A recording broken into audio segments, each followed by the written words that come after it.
Mike Tyson is known for a lot of things, including loads of controversy. But no one can deny that he was one heck of a boxer. He made millions fighting. At one point, he had an estimated net worth of around $400 million.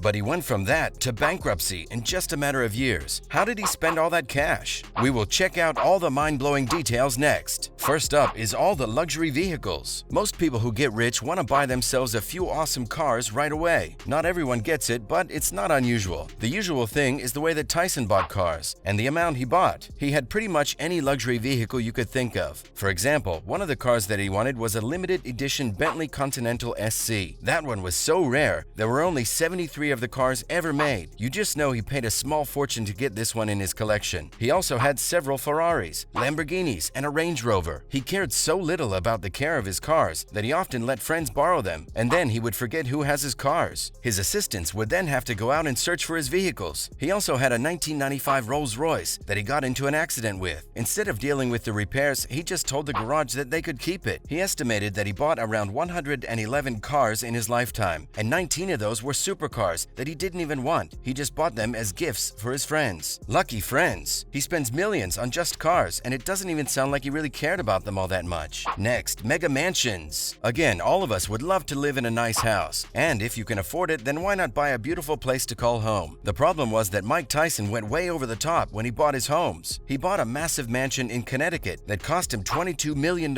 It had 21 bedrooms and 24 bathrooms. Complete with his own casino and nightclub, it even had a recording studio, you know, just in case Tyson decided to retire from boxing and try his hand at singing. It had an indoor and outdoor basketball court and massive ground. Everything that anyone could ever need in a home, right? One would think that he also went on to buy estates in Maryland, Las Vegas, and Ohio. The Ohio home even had gold-plated furniture and yet another basketball court. One of the really sad things is that the Connecticut mega mansion did not keep the value he bought for it. When sold later, he could only get a fraction of the cost that he bought it for, meaning that it wasn't a great investment and didn't make him any of his money back. It was a sad turn of events, and one that he couldn't really afford, with how his finances were starting to turn. Then there's the lawn and garden maintenance. Of course, all of those massive properties also had huge gardens and outside spaces that needed a lot of upkeep. You could get away with less upkeep if you liked the wild garden look or had a property in a wooded area, but that's not how Mike Tyson wanted things. He wanted his landscaping to be immaculate and not have plants out of place. He wanted everything maintained to the highest standard, and that meant paying a group of garden experts to take care of the grounds for all of his homes. It was a big job and cost a lot. In the end, Tyson ended up spending around $300,000 annually just for the care of his lawns and the landscaping of his gardens. That sounds wild to me. How about you? And then millions on a bath. Yes, you heard that right. One of the wildest purchases that Mike Tyson ever made had to have been the bath that was made from gold. He bought it as a gift for his wife, and one has to give him props for being original. But I don't know how great of an investment a $2.2 million gold tub is. It was oversized to ensure a perfect soak, but that also meant that more gold was used in making the bathtub. I could think of a few things I could do with that amount of money, but it is possible that I just don't understand that level of luxury living. And also thousands on pet pigeons. Now, what I do get is going overboard with buying things for your pets. I tend to buy way too many toys for my animals too, but nothing near to the expense that Tyson went to keep his pet pigeons. You would think that pigeons, being that they are everywhere, would be pretty cheap to come by, but Mike Tyson invested in them as racing pigeons and had over 3,000 birds at a time. He was really close to his flock and could even tell them apart from one another. He made sure they had a decked-out cage and that they were well taken care of. It has been reported that he would spend around $3,000 on each bird and its care. Taking care of all of them and keeping them in the standard that they had grown accustomed to cost Mike Tyson around $400,000. And I thought my pets were spoiled. What would you do with $400 million if you had it? Let us know in the comments section. We'd love to hear from you. Next up, we'll check out even more animals that Mike Tyson owned, how starting his cannabis farm cost him a lot, and even more. Up next, keeping real Siberian tigers. Okay, I have to admit, this one filled me with a bit of rage. Keeping wild animals like tigers as pets is never a good idea, but at least Mike Tyson now admits that it was a mistake. He tells the story of when he was in prison and speaking to a guy about cars, and then the guy mentioned that he could get wild animals as pets. By the time Tyson came out of jail, he was the proud owner of 3 tiger cubs. He then raised them, and they cost him a lot of money along the way. As you can imagine, buying a tiger cub does not come cheap, so just the cost of the purchase was high. Then there was the cost of taking care of them. They ate a lot, and keeping them fed was a really large bill on its own. And then you need someone to take care of them. You can't exactly go to a pet sitter and find someone to come and feed them. Their handler costs costs quite a bit too. It cost him hundreds of thousands of dollars every year just to make sure they were looked after.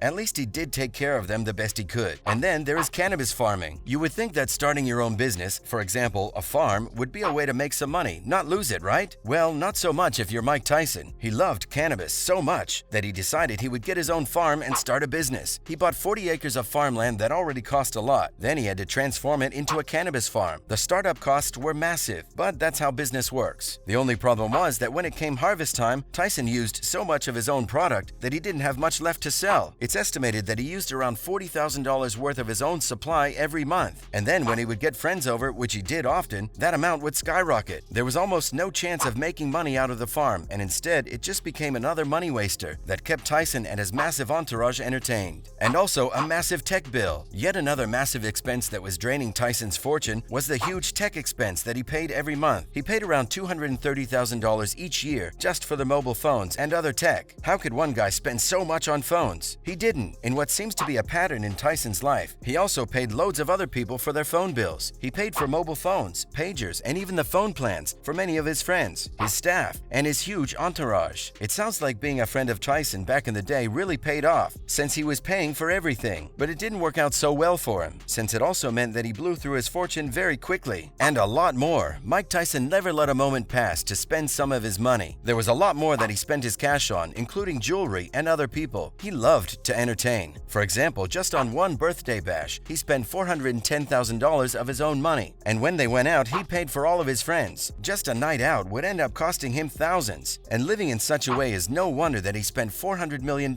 so quickly. Is there anything on this list that you would also spend lots of money on? Let us know. Thanks for watching.